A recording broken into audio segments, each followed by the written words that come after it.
Mövzumuz karbohidratlar. Karbohidratlar tərkibində karbon, hidrogen və oksigen elementlərinin ibarət üzvü birləşmələrdir. Onların kimyəvi quruluşuna görə sadə və mürəkkəb olmaqla bölürlər. Sadə karbohidratlar suda həll olan şəkərdir, eyni zamanda şirin dada malikdir. Baxın, uşaqlar. Sadə karbohidratlar dedik, suda həll olan şirin dada malikdir. Mürəkkəb karbohidratlar isə suda həll olmur və şirin dada malik deyil. Eyni zamanda karbohidratları monosaxaridlər, disaxaridlər və polisaxaridlərə bölürlər. Sadə karbohidratlara monosaxaridlərlə disaxaridlər aiddir. Mürəkkəb karbohidratlar isə polisaxaridlər aiddir. Monosaxaridlərə də özlərində bölünür glukozaya, fruktozaya, galaktazaya, dezoksiribozaya və ribozaya. Glukoza, fruktoza, galaktaza tərkibində 6 karbon atomu olduğuna görə heksozalar deyilir. Dezoksiriboza, riboza nuklein turşuların tərkibində daxil olan karbohidratdır və tərkibində 5 karbon atomu olduğu üçün bunlara pentozalar deyilir. Disaxaridlər adından da göründüyü kimi yəni 2 saxariddən ibarətdir. Bura daxildir maltaza, laktaza, saxaraza. Disaxaridlər də suda həll olan şəkər dada malikdir. Polisaxaridlər isə onlar tərkibində çoxlu sayda monosaxaridlərdən ibarətdir və bura daxil nişasta, glikogen, selluloza. Dedik ki, polisaxaridlər şirin dada malik deyil və suda həll olmurlar. Karbohidratların əsas funksiyası hüceyrənin quruluşunda, strukturunda iştirak edir, həm də enerji ilə təmin edir. Baxaq burada şəkillə glukoza, galaktaza, fruktoza. Bunların hər üçünün də tərkibində 6 karbon atomundan ibarətdir. Fərqli xüsusiyyətləri odur ki, onların atomlarının quruluşlarındadır fərqi.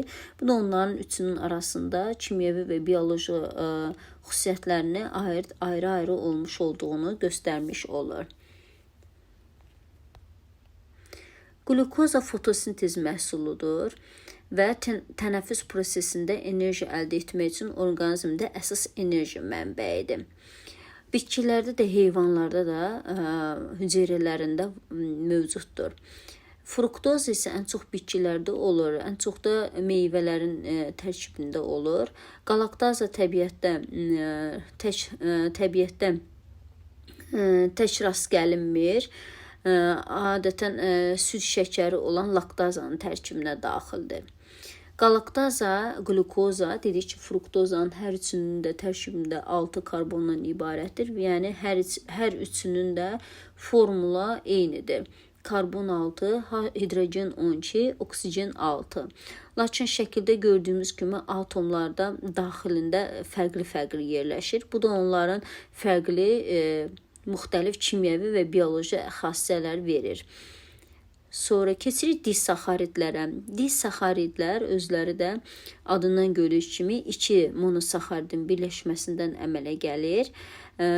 Burada aid dedik maltaza, laktaza və saxaraza.